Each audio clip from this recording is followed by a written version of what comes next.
Easy squat for Jeremy Hamilton. Putting it down. Platform ready for Jeremy Hamilton. 518.1 pound attempt.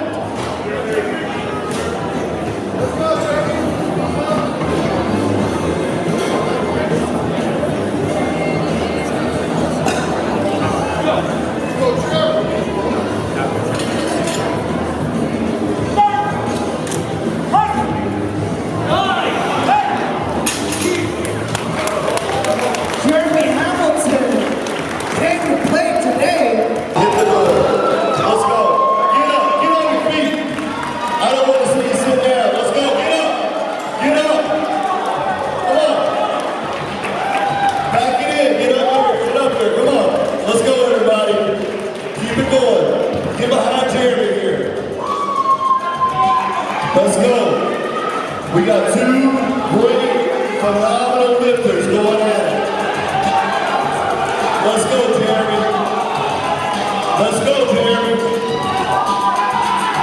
All right.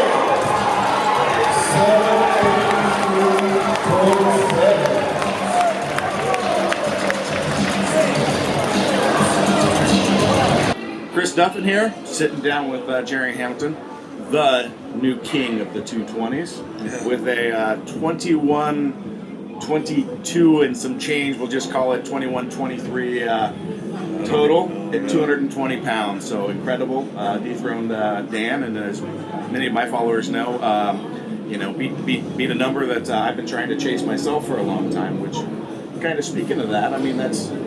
Anybody who watches my stuff knows that I got the gym lifts to do it, but I don't pull it off on the platform. And we were just kind of talking about that. I mean, it is a different thing, right? It's a lot different. You got to factor in travel, weight cutting, doing it on somebody else's time. They say you lift, you have to lift.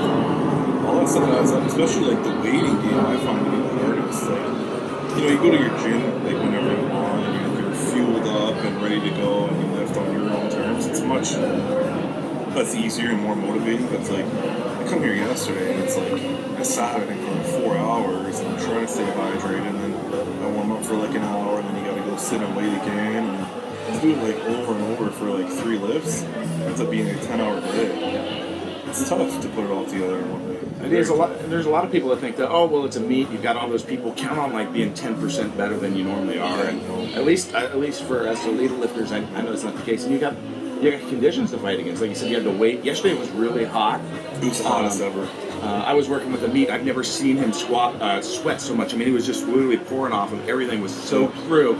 And he had some balance issues when he stepped on the platform, which I'm pretty sure can definitely be related to the hydration levels. Well, everything's different. Like when you're compared to your gym, like even like the floor was like carpet. I'm not used to that. So when I was walking out, my feet weren't sliding. I had to like pick them up and move them. And then like my third squat, 821 or whatever it was.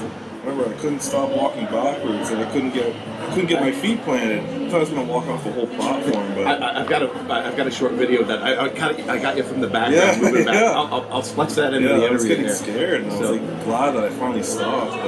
But it's just everything's different. Everything's off. Yeah. So it's hard to put it together in one day. How do you prepare for that, or prepare for the unknown, or you just not worry about it? I don't think you can really prepare for it until you're there. It's hard to shut your brain off and like you've done everything a million times already. It's gonna be fine. It's like you gotta keep telling yourself, when I put a bar on my back, it's gonna be fine. I'm gonna do what I trained for, but you can't prepare for it. That's why it's like open light kind of thing. Leave a little bit in the tank before you come to the meet. Don't leave it all in your gym and then try and replicate it or ask for more, because it almost never happens. Yeah, I agree with you on that. I think a lot of people try to prove to themselves right before a meet. Yeah, like confidence issues. Yeah, and a lot of the people I coach, I'm like, no, you're not gonna 3 weeks, 4 weeks out, we're gonna go heavy, and then you're not gonna go like up to that range until the meet again. And they're like, no, I need to. I'm like, Yeah, no, you don't now. need to. Stop testing. Yeah, have confidence. Build your lift all the way into the meet, and then like get enough rest so you're gonna have a good day. Like, you don't know what kind of day you'll have, but try to get it so you have a good day. That's all. Absolutely. It's like you see like Dan had that massive pull at 881. Oh, I know. It's like I know he can maybe do that on the platform, but probably not. So if I had a good deadlift day and he had a bad one, I knew I could beat him. That's kind of what happened. And you did. I mean, your third pull still looked like you had more left in the tank. I mean, it looked good there. I usually feel pretty strong on deadlifts coming into a meet, but it's like my hands always tear open. So it's like for me, I just get enough speed off the floor to where I can just ride it to the top and hold on as long as I can. It's like if I can pull. I might have to try that. Yeah, it's like if I can pull anything in under 2 seconds, then I'll be good. If it takes longer than 2 seconds, that's when my hands start holding. Hand size comparison. You got some pretty thick hands. Yeah, that's my problem, is how thick they are. Yeah, I think yours are thicker than mine. Dan has real thick hands, You can't too. get around. I was surprised about that. Yeah, they're real dense. Amit was doing a hand comparison with Dan. He's like, I don't understand. Dan's hands aren't actually bigger or thinner than ours. No, they're really thick. The most impressive hands are Ed Coan's. Oh my God. Hand comparison. That's, I've always had the cone deadlift. Like, I pulled it in practice. Yeah. I've seen that with one. straps, but, like, so it's a number I want. But when Ed came out earlier this year, I helped him with some shoulder stuff, and he came out and he put his hands up next to mine. I went, God gifted you with a better deadlift than me. I'm never going to be able to hold on to something like you did. When you look at Ed Coan, it all makes sense. I know. He's built like a gorilla. It just doesn't. How are you like? I think he's like 5'4". Yeah. 5'4", 5'5", and he's got hands of someone that's like 6'7" or 6'9", for sure. And feet too, Yeah. so for the balance. And So it's muscular. like, how you were just, he was born for the sport. Yeah, he has a unique build. Yeah. No one's built like him in the whole sport. Well, that and his dedication and all that other. We're not dying. No. Like you've got to have everything. He to had be- everything plus to be the legend that he is. Plus being a little mentally off to want to keep pushing and pushing and Yep. pushing and pushing. Those guys like impress me a lot. But I'm pretty sure. I think you have outtook him in the 220 class. So Ed doesn't count. okay. It doesn't count. Well, I don't we think got you can. we got the 24-hour. It is not the same. Yeah, no. It's not the same game anymore. We got 24-hour weigh-in. And Ed was in single ply gear, but like if you compare his raw lifts to everyone else, I don't think you can compare yourself to Ed until you're hitting like 2200 no reps at 220. Then it's like maybe. But Yeah. No, Ed's the best. Best ever. Yes. There's no denying it. We're all just like doing our best Ed Coan imitation. I feel like. That's beautiful. Yeah, I it's love like, that. Yeah, that's Ed Coan. I'm gonna try to be like him. Yeah. That was a great thing about this meet, though, is Ed was here, but like so many other big lifters were here, and that was really cool getting to see everybody kind of on the platform together. You going head to head with Dan, that was just an amazing finish to the meet, and I'll bet I couldn't imagine the thrill that you guys were having back and forth, or the disappointment, depending on I don't know how you finish, but. Yeah, I mean that was pretty cool. Yeah, So, people like seeing it. I think for so long, Dan's like kind of been unbeatable in people's heads. It's like to us, we know like there's always a chance we can catch them and beat them. Like we know what we are capable of. And Dan's just been like just that far ahead though. No one else can really see that we can beat them. Yep. So now it's like when someone was pushing him, I think people were like, "Dang, it's like, really? Why is this even happening?" but yeah, I mean, like, us, you it's know not- you can do it. Yeah, I know I yeah. can do it. Like To us, we knew we could do it. It's just a matter of doing it. yeah. But it is. It takes work, especially to be as dominant as Dan has been across Oh, yeah. a couple different weight classes. That performance on the platform. I mean, you can't deny that. It takes work to travel across the world, to compete in your own meet that you're helping put on. So.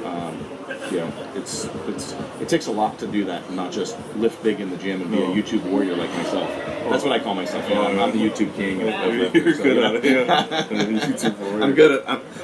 I am YouTube champion, man. You have to do meet sometime. Though. You put up well over 2,000. Yeah. A couple times. Yeah. So, plus, you had that huge squat record. more than everyone except for Sam Bird. Yep. Been eclipsed, but I'd like to have it back sometime. Yeah. So, I will have it back, Sam. Just you wait. I love Sam. He's a great guy. Oh, yeah. I call him a friend. So, So but, that's Sam. but I'm still going to beat his squad. So. Yeah. I think it would be, well, you're done with the 220s. I think it would be awesome to have, like, you, me, and Sam go there. Yeah. That'd be awesome. Because, yeah, Dan's, like, I think he's probably done with 220 out of I'd expect, I'm not going to speak for him, but I know that his last couple of 220 meets, he's been disappointed. You know, I talked to him at the end of yesterday. He's too big. Exactly, that's what I keep thinking. I'm like, Too big. you're questioning me, going, why are you going to the 220s? You're too big. Dan's bigger than me. Yeah. And, it's like, that just, it takes a toll on you. To me, it's like me, like, thinking that I can go down to, like, 198. It's like, why? Like, what would I do? Total, like, maybe mid-1900s or something and get smoked by Jesse Norris? Like, why do I want to be a weak 198 when I can get a really strong 220? Yep. I really shouldn't be going down there anymore. I'm going to lean out. I'm actually, so my plan is to be around the body weight that you're sitting if I'm going to go 220 again. Yeah. The big cut, and it definitely kills my deadlift. Yep. Because by the end of the, just the bloat back up, my hands even get thicker and more problem. Man. My squat has been good with it because it all, that extra mass helps, but I can't.